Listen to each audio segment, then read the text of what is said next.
$2,000 a month. It's absolutely nuts. Well, there are a lot of nutcases in the world, and it seems like Billy Joe Gray, he's 25 years old, he has found so many of them with his OnlyFans page. And he runs it with his fiance. And like I said, they make about $2,000 a month off of it. No, I'm not talking about naked pics here. Okay, just dirty socks. That's right. The two of them are selling used socks, and they say the sweatier the better. Okay. He claims to wear the socks for days at a time before mailing them off, of course, in a Ziploc bag, so that this way the smell is still in there. They go for about $30 a pair, and get this, business is so good on OnlyFans, I kid you not, that he said that they are now expanding and they're branching out to used underwear. Oh, I knew that was coming next. Oof. Yes, and the requests are so much that they're getting their brothers and sisters involved in the act. So instead of just OnlyFans, now they're moving to OnlyFams. Get it? Oh, I know. Can you imagine that? Selling dirty socks and dirty underwear? I would never. No. That's right. It's Tech Refresh. It's your weekly fun show about all things digital. And just a quick reminder that we're brought to you by the Current newsletter. If you love Tech Refresh, you're going to love the email newsletter component. And you can sign up. You can see a sample. You can get it for free right now over at getthecurrent.com. Once again, that's getthecurrent.com. And joining us this week on Tech Refresh, as always, we have our amazing Ali Seligman, our content queen and crypto gal. What do you have coming up for us, Al? I'm going to tell you about Google's new notifications, a smart way to get free audiobooks without having to make another new account anywhere, and nice. the most important thing to know if you create your own cryptocurrency wallet. Which is how not to lose your money, right? Exactly. Is that it? Okay, Yeah. All right. And then, of course, we have our trusty news director and our battery bad boy Baron, Ben Bradley. Try to say that 8 times. Okay. What do you have on tap for us, Ben? Well, more fully electric vehicles are finally hitting the streets from brands other than Tesla. And a new scam to watch for, this one can show up at your front door. Ooh. All right. And our magnificent millennial Matthew, well, he's a little under the weather this week, but he'll be back next week. And how about we get started with the news, some important tech developments to keep you in the know. And I don't know, have any of you heard that, well, Elon Musk, he bought Twitter? Did you hear about that? Wait, what? I know. Is that not just a rumor? I know, exactly. $44 billion. Yes, pocket change for Musk. He's the CEO of Tesla, of course, and SpaceX, and the richest man on earth. So what will a Elon Musk Twitter look like? Well, they're saying big changes are coming because Elon Musk believes in real free speech. So some of Twitter's liberal activist employees and also accounts, they are quitting. Some accounts are being reinstated. President Trump says, hey, Elon, even if you reinstate my account, I'm not coming back. I'm just not going to do it. Conservatives are rejoicing. Progressives are discombobulating, especially people like Robert Reich, Bill Clinton's former labor secretary. He was talking about Twitter. And he said that democracies like America, in order to survive, you've got to have censorship. You know, I couldn't find anything in the First Amendment about that. But I will tell you that yesterday I had lunch with somebody who's very liberal, and I don't like to talk politics. And I said this to her. I said, you know, about the democracy and censorship. And she looked at me and she said, well, how can you have a democracy without censorship? And I'm like, oh, okay, time for us to go right now. And how the media is reacting to Elon Musk. Jeff Bezos, he actually owns Washington Post, and they had a headline that said, how to lock down your Twitter data or leave before Musk takes over. The Daily Mail said rebellious employees call the deal dangerous for democracy. The New York Times says Twitter under Elon Musk will be a very scary place. And the LA Times, how Musk is going to ruin Twitter. From Fox News, many Twitter employees are too shocked to speak over the billionaire's plans to promote freedom of speech. Think about that. They're just too shocked to speak. And apparently all these Slack messages are now becoming public, and free speech is causing them panic and fear. But, you know, I started thinking about that. Why don't we just tell everybody, if they don't like what they see on Twitter, to kind of react the same way they do with porn online, okay? If you don't want to see it, you don't go looking for it, okay? Close the tab. That's it. All right, let's move on to my favorite topic, EVs, electric vehicles. How about that, Ben? Oh, yeah. Well, after years of, domination by Tesla, you actually have real progress from established automakers, some that have been around for decades or more than 100 years. Ford, for instance, has the Mustang Mach-E. Not really a Mustang, but that's besides the point. And now their F-150 Lightning is actually in production. That's the truck that can power your house during an outage. And they just teased a new pickup coming soon that's going to be electric also. I don't know if it's going to be the Ranger or Maverick or what. GM, you've got the Hummer is back. Gosh. As a GMC. Is it as big as the original Hummer? Oh, it's big. They've got it's a pickup right now. It's a really large pickup, and I guess they're going to, later down the line, it'll be an SUV again, too. So Wow, that thing was a monster. yeah. And now you've got, the Chevy Silverado EVs on the way. You've got the Ram EVs on the way.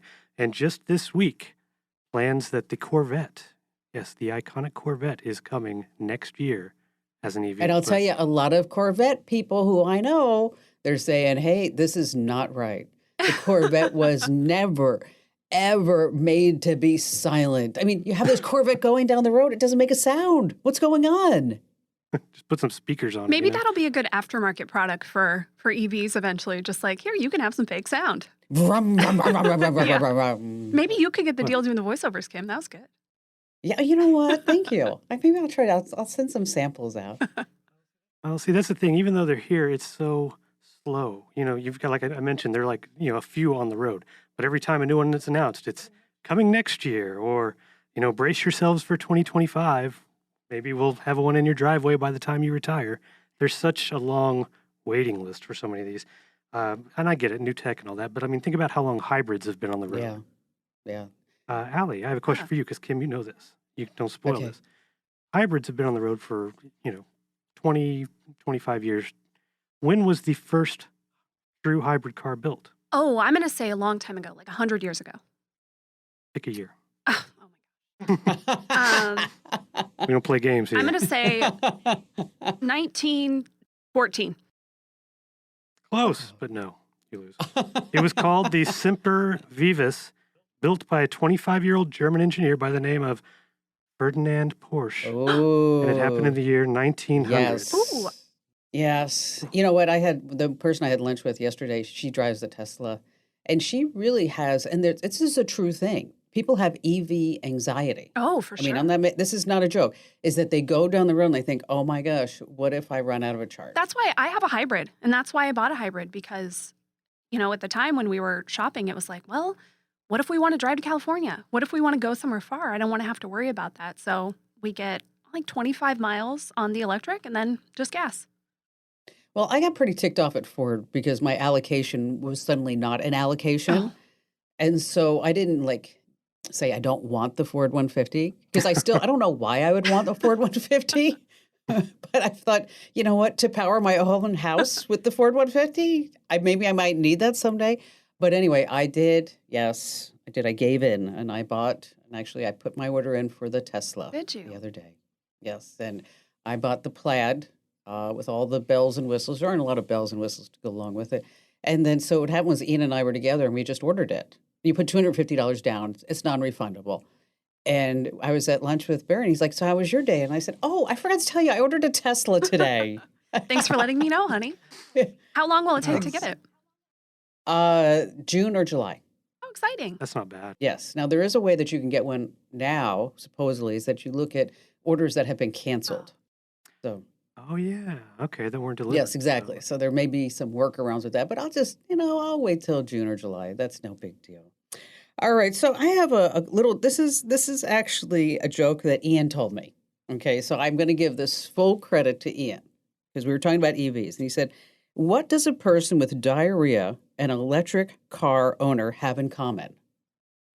They both hope to make it home. That's good, Ian. Very good. All right. So, Allie, talk about Google's new notifications. Yes, if you know me, you know how much I dislike notifications, the buzzes, the dings, all the stuff. It drives me up the wall. I have most of them disabled for most of my stuff, or I have them as, inconspicuous as possible. I know that I'm not alone. I did a Google search for stop phone notifications, 437 million results. No way. Really? Yes. So most of us hate Wow. these things, right? Google just put out a video about their plans for better notifications. They call them little signals. And there's all these words in the video. It's less than 2 minutes, but so many references to things like moments of calm, unassuming, charming, reassuring, gentle, subtle. Okay, well, how? They're not the regular noises and dings and buzzes and all that. There are little things like shadows. Seriously, imagine a little smart speaker that casts a shadow to tell you something. There's also a puff of air. In one part of the video, another one of these little concept devices, it uses air to flutter the leaves of a plant. I don't know what that would be telling you. Maybe water your plants, whatever. There's a sound Google calls a friendly knock, and there's a reassuring chime. So I will say, a lot of this, it does seem better than the really intrusive notifications. Yeah, I really like those. But there's a moment in the video that made me pause and think like, oh no, this is going like a little Black Mirror territory to me. And it was when somebody opened a medicine cabinet and this little blue arm dropped down and it knocked on a bottle of pills. Presumably saying like, take your medication, right?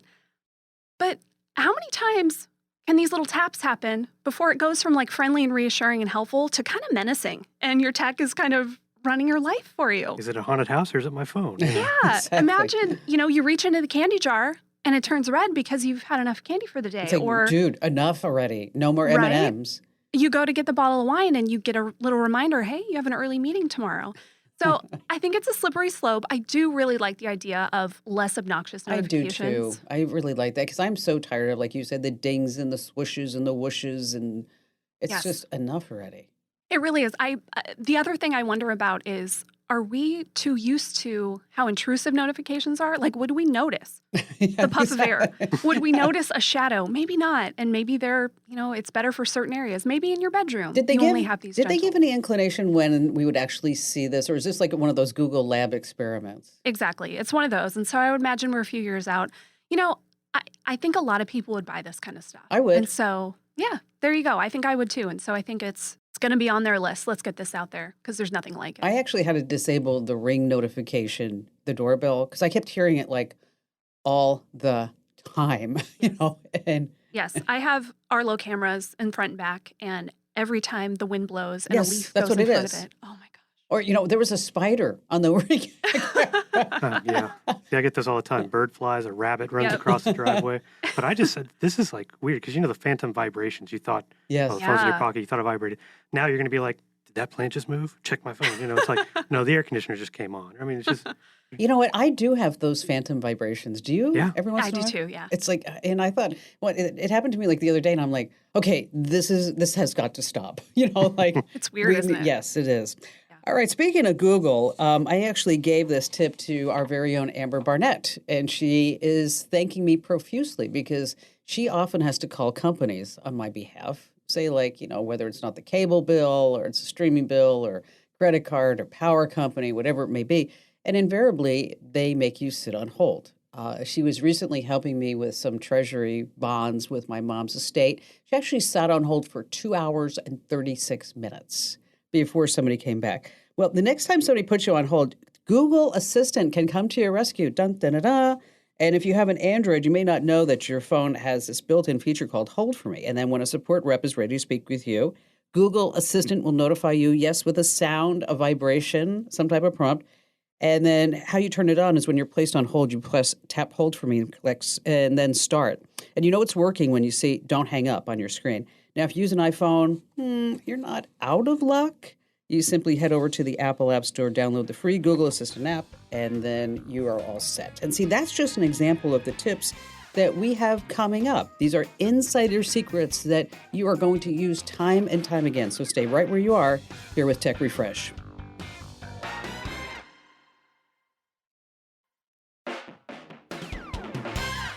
Welcome back to Tech Refresh, it's your weekly fun podcast. Yes, about everything digital. And don't forget, you can also rate and review and leave us some nice words over wherever you get your podcasts. So that's really important. Give us nice 5 stars because we are 5 stars, right? Aren't we 5 stars? We're 5-star people. I mean, Come on. I mean, and if you ever have a comment that you'd like to share with us, you can send us an email over at podcast@komando.com. And as I mentioned, this is part of the podcast where we like to give some insider secrets and tips. And coming up, by the way, just to let you know, we have some crypto news with Allie. And I've got a story about Beverly Hills real estate moving into the metaverse. And then later on, Ben has a scam alert you need to know. And then also a really funny joke. And I will tell you, last week's joke wasn't so funny. Okay, I get that. So I worked extra hard this week to make sure that you will just be LOLing. Okay, that's it. Did you get that from the FBI Yes, I did. handbook? I did. Last week I read that. I've been on that just to make sure that I'm hip, and people always say, like, if you have to say that you're hip, you're not hip. I mean, that's just it. All right. So do you have any old PCs or laptops just laying around, just collecting dust? Okay, we all do. Well, there's this new operating system to bring it back to life. And before you sit there and go, oh, Kim Komando, I know all about Linux. I love Linux. Linux is great. Now, nobody tracks me on my Linux. And that's what you talk about if you use Linux, by the way. It's not Linux, okay? And what we're talking about is planned obsolescence. It's a problem. Everything is always better and faster and smaller and cheaper. But great news if you have an older laptop or desktop. This new free operating system is available from Google. It's called Chrome OS Flex, and it's a version of Chrome that you can use on your laptop or desktop that's not a Chromebook. Okay, it doesn't have a lot of bells and whistles. It's not Windows. It's not Mac. Think of it just as a snazzy web browser that does a lot of work for you. And the system requirements are really pretty basic. You need an Intel or AMD chip, 4 gigs of RAM, 16 gigs of storage space, and a USB drive. If you want the steps on how to use it, install it, you can find exactly what you need over at Komando.com. All right, Ben, give us a great tip that we're going to bow down and say, thank you, Ben. Thank you, Ben. Thank you, Ben. This is awesome because you don't think about some things like this, like how many apps are actually in Apple's App Store? Oh my gosh. You know what? I saw that number. It was like 1 million or 2 million or Over 2 million. over 2 million. Wow. Google Play, 3.3 million. Wow. And that's just the apps in these official stores. That's not even all the sketchy stuff on the side. But, you have all these app stores and you have these bad apps that get through and they get pulled and all that. But others collect more of your data than they need anyway. And one of the features that just didn't get a whole lot of notoriety when it came out last December as part of iOS 15.2 is called the App Privacy Report. And that's built into your iPhone, and it basically gives you a whole report on what the apps on your phone are doing. What data are they looking at?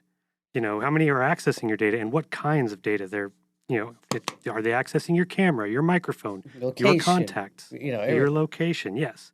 And, there are certain apps that just don't need to be using your camera, weather apps or scanner apps. I mean, it's actually a very, very good idea. And Android 12 just came out with their own version. It's the privacy dashboard. It's not quite as polished as the iOS version, a little clunkier user interface, but same idea. What apps are accessing what? But it's one of those things that you have to enable. I don't know why, but it's in the privacy settings. We actually just posted something with all the steps on how to do that for both iPhone and Android. And these work in conjunction. Like the iPhone works in conjunction with those privacy nutrition labels. Oh, nice. So you guys go to the App Store and you see those little labels now. What information does this collect? Do you guys look at those? No. Okay, I kind of scan, Do you, Allie? Do you look at them? No, not really. No. I'm like, okay, I need that app. The only thing that ever kind of catches my eye is when I open an app and that little green icon comes on to say, this is going to use your camera. Yes. So- You know what? That happened to me today. I was on my iMac. And almost I look up and that green thing came on. I'm like, I know. So I restarted. But anyway, so I guess the whole idea, Ben, is that you don't have to read the terms and conditions because nobody ever read those anyway. You just scan. It's like picking up, canned good at the store and just kind of reading the highlights. That's what this is supposed to be like. Well, what kind of data does this take? What does it want? What kind of permissions? So, and Google just this week announced their own, quote unquote nutrition labels are rolling out now and over the next few weeks to Androids. So maybe we should start looking at them. I mean, I think we should. This, because it seems like that would be like a good citizen thing to do. Right? Also, we could do that research, and wouldn't that be a lovely article for Komando.com, all these apps collecting stuff that you didn't realize? Yeah, let's do that. The top 10 most intrusive apps ever. Dun, dun, dun. Dun, dun, dun, and will be shocking to you. I'm shocked already. I am too. All right, so tell us about free audiobooks, Al. Yes, a money-saving tip for you. Audiobooks are expensive. I'm always shocked every time I go to Audible and see that it's like 15 bucks a month for one book. If you Wow. read a lot, it really adds up, right? You can buy extra credits, but it's a lot of money. Well, here is a way to get free audiobooks. You don't have to make a new account. You don't have to even have a library card. It's through YouTube. There are a ton of full audiobooks just on YouTube. Is the quality of the audiobooks any good? It is. Yeah, the quality is good. I'm not going to say that you can find every single thing you want, but there are a lot. I searched for a bunch of popular titles just to see if I could find them. Yes, I found Hitchhiker's Guide to the Galaxy. I found the Lord of the Rings books. If you're feeling self-helpy, I found a lot of Tony Robbins stuff. So there's a full gamut of books out there. One little caveat, I cannot guarantee that the people posting these have the full rights to do it. So Yeah. maybe don't upload books yourself, but you should be fine just to listen.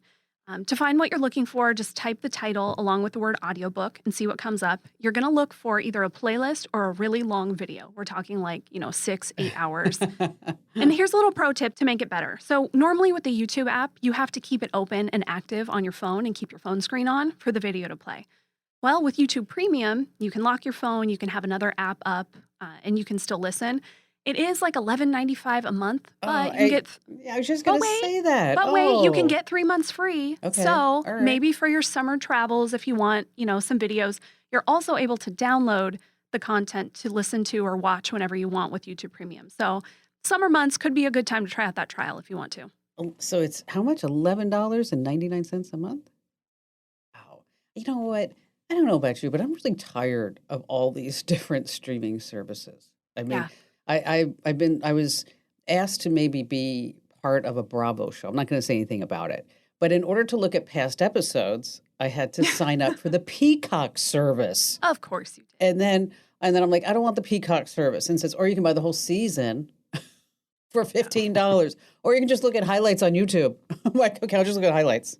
It's kind of like the boiling the frog situation, right? We didn't realize slowly over time, $5 here, $10 here, and then it's like, oh, I spent $100 a month on this. Yeah, so much for cutting the cable. Netflix is realizing that, though. Yeah. Yeah, that is true. All right, so now it's time for us to play a little Trivia Pursuit. And every week, one of us takes a turn. And Allie, yours are always really tough. I have to say, they really make me think. So Matt's not here because he's normally like that whiz guy on Trivia Pursuit. So take it away, Al. Okay, I figured if there was ever a week for Twitter trivia, this is it. That's true. My question is not, what was the first tweet? That was from Jack Dorsey, March 2006, just setting up my Twitter. And back then they wrote it without the vowels, TWT. I'm not going to make you guess what the site was almost named, but here are a few contenders. Twitch, which I'm sure Twitch is glad that Yes. they didn't go with that one. Jitter, kind of weird. Friendstalker, seriously though. Oh, that's nice. Friend stalker. Yeah. Which shouldn't that be what Facebook was called, honestly? Okay. No, my question for you is, what is the name of that little bird, Twitter's mascot? Yes, it has a name. And what is it? Man. Okay. A, Larry. B, Robin. C, Polly. Or D, Sergey. Wow. Okay, because like Sergey, as in Sergey Brin from Google. I'm going to go with Larry. I'm thinking Larry. I don't think that's right. I can tell by looking at your face, but I'm going to stick with Larry. What say you, Ben? I'm going to need those B and C options again. Sure. B was Robin, and C is Polly. Might be Paul. Hmm. It might be Sergey. Kim, have you made your final guess? All right. I didn't even know that bird had a name, but I'm going to, makes the most sense to me, it's going to be, it's Polly sounds right. And I'm going to guess for Matt, he's going to guess Sergey. No. All right. Fine. We'll have the standing guess. Okay, Kim, is that your final answer? Yeah, I'm lost, I'm sure. The answer is Larry. Oh, it was Oh, Larry. look at that. Larry as in Larry Bird, the basketball player. One of the co-founders, Biz Stone, is from Massachusetts. Larry's a famous Celtic, so that seems to be the tie-in there. Well, every time that was really good, Al. The thing about that first tweet, and you guys know this, is that it was sold as an NFT a couple of years ago for $2.9 million to a crypto entrepreneur who says that he needs to sell it because he was in prison, in Iranian prison, for disrupting the economy in Iran for 9 months. And his business was kind of going down the crapper. So he thought he would sell this 2.9 NFT. He thought he'd get about $50 million for it. He offered to donate $25 million to whoever bought it, their favorite charity. What a nice guy. Well, I think the highest bid was $280. And then somebody has hence said, okay, I'll give you 10 grand for it. So he's still Feels bad. sitting there saying, how do we do?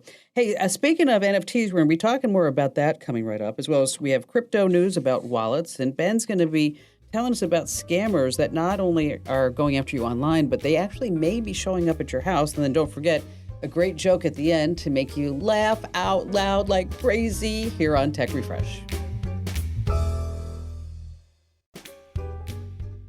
Welcome back to Tech Refresh. It's your weekly fun podcast about everything digital. You know that. And this really caught my attention. 1928 home, Spanish style, in the flats of Beverly Hills. Now, the flats of Beverly Hills is the expensive part. That's where, like, down and out in Beverly Hills, that's where that house was. The Beverly Hillbillies, they lived in the flats. Okay. So it's really the area between, like, Sunset Boulevard and, say, Santa Monica Boulevard. So, and it's called the Flats, and they've got names like Maple and Ash and things like that. It's a really trendy, exclusive neighborhood. So they're selling this about 5,000 square foot house for $9.4 million. Okay. That's nice. But here's the deal, is that you also have the opportunity to purchase a sister residence. So it does not include it, but you can purchase the sister residence in Decentraland, a 3D world, for an additional $100,000. Oh, what a bargain. Yes. I mean, well, you know what? If you're going to shell out $9.4 million for a 5,000 square, what's another 100 What grand? do you care? What Shut else? up and take my crypto, yeah. So, but that's really interesting to me. I was talking to Ian about this too, because he's getting a degree in real estate development. So that's why a lot of this real estate stuff crosses my plate. But there are investors who are concerned that our unprecedented real estate market is a bubble, and the bubble is now bursting. So they're selling real property, and they're putting their money in a digital land grab. Real estate is exploding, and there you can buy and sell buildings, houses, land, islands, whatever it may be. Three of the biggest are Decentraland, I just mentioned, Somnium Space, and the Sandbox. Now, the deal is that all three of these virtual worlds have established what they say is a fixed quantity of digital real estate, saying, we're never going to create any more, ever, pinky swear, promise. Okay? Because what would it take there for them to create more land? What? Some more lines of code? Another server? There's another server, yeah. I mean, really. And so because they're saying that they're never going to expand it, the price and value of digital assets, it's growing. It's all about supply and demand. Also, 3D architects are in demand because they're designing the homes and the buildings that are popping up everywhere. At least for me, for the time being, I'm keeping all my real estate investments in the real world. Okay. You're not going to get a digital version of your new house?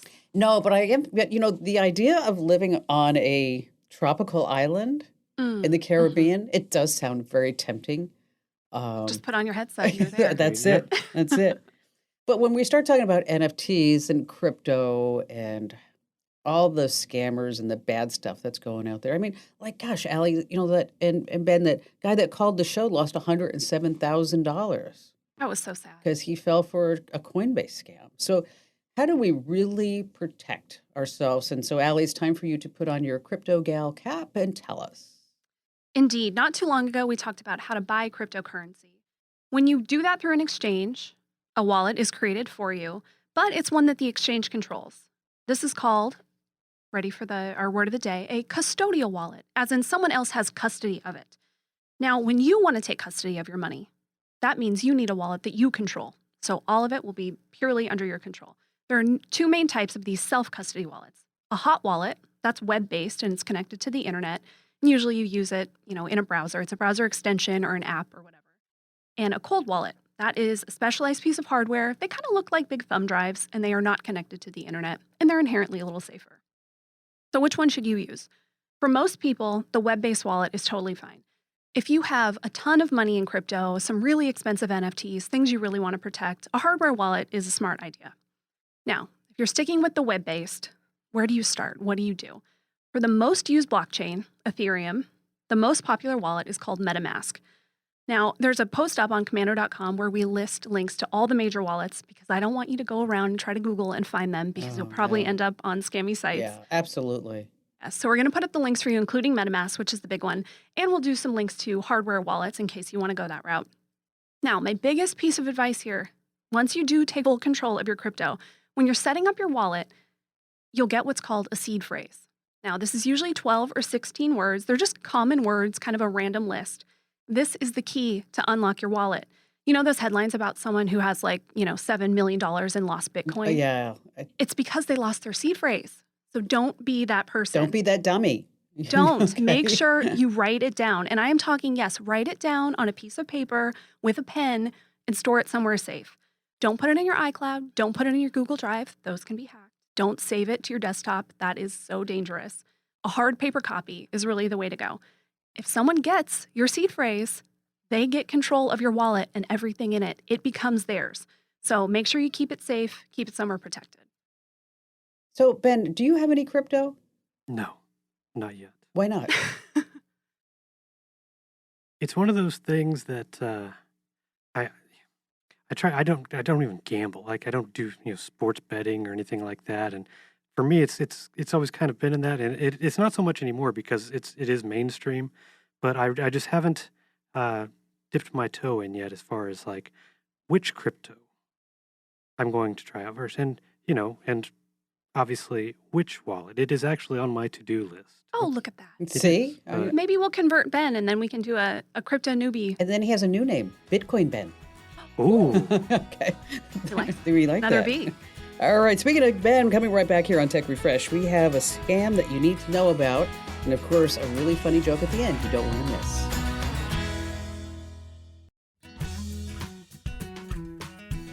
Hey, welcome back to Tech Refresh, your weekly fun podcast about everything digital. And Ben, tell us what's going on. Okay, well, impersonation scams, I know you've heard of them. They're so played out. You get the calls that it's the IRS, it's the FBI.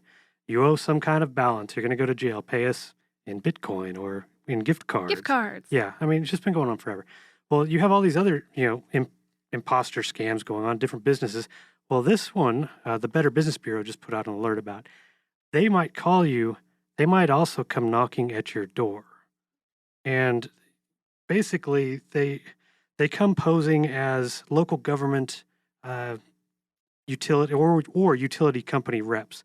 And here's what's going on. They may be wearing, they'll come to your door, they're wearing some kind of uniform. They may even have ID because nobody can make fake IDs. Sure. But and it's the timing. It's getting warmer outside. So they come to your door and they're saying, hey, we can help you save all kinds of money on your bills by doing this energy audit. And they kind of, push their way in. They want to tour your home and look at your thermostats and your windows and tell you all these things they can bring in, to install and that you can sign up for, and you'll save all this money. And then they try pushing you into like signing a contract or, buying, smart energy monitoring equipment that'll come at a later date. And so they want your credit card info, your debit card, whatever else. And then, of course, you never see them again. You never hear from them again. And it's, it's one of those things that, like, you may think it's real. It is not. And they just get more convincing, especially if they come up, looking the part. So, anyway, we have all the tells, everything to look for on the site. But basically, these energy audits, they do happen. They don't come to your door. And you can actually, at energy.gov, you can actually find links to reputable companies or actual government agencies in your area that will come out and look at your situation and make suggestions. And if any, get calls like this that come to your door, you can call your utility company to verify that, hey, you don't have anybody in the neighborhood, right?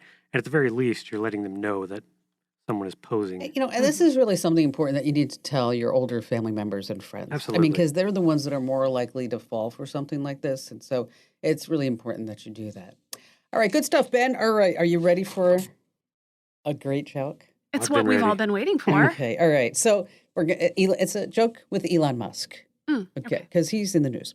So Elon Musk, Tom Brady, a mailman, and the Dalai Lama are on a plane when they suddenly enter some extremely difficult, hard turbulence.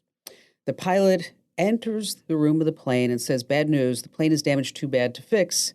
We have maybe 5 minutes before we're just going to all have to abandon the plane." Now, unfortunately, when they grab the parachutes, they see that one has this huge rip through the middle. You can't use it, which leaves 4 parachutes for the 5 of them. And the pilot says, "Hey, I'm the pilot. I'm out of here first, just telling you." And before anybody can argue, he grabs the parachute pack and jumps out of the plane. "I'm the world's greatest football player, and the world needs great football players, so I should live too," brags Tom Brady. And he grabs the second parachute and jumps out of the plane. And then comes Elon Musk. "I'm the world's smartest and richest man, and I need to keep moving technology and the world forward into space, so I need to live too." He grabs a pack and jumps out of the plane. That leaves the mailman and the Dalai Lama. Before the mailman can say anything, the Dalai Lama looks at him and says, "Hey, don't worry. I have lived a complete long life compared to you. I am happy to go down with the plane." The mailman says, "You don't have to do that, the Dalai Lama. The world's smartest and richest man just jumped out of the plane with my backpack." All right, all right. Okay, see, I knew you'd laugh. That's That's good. All right, hey, thanks for joining us. Don't forget, give us some nice, what was that number we need, guys? The Five. five. Yes, a great 5-star review wherever you get your podcast. Tell all your family members and friends, and we'll see you again here next week.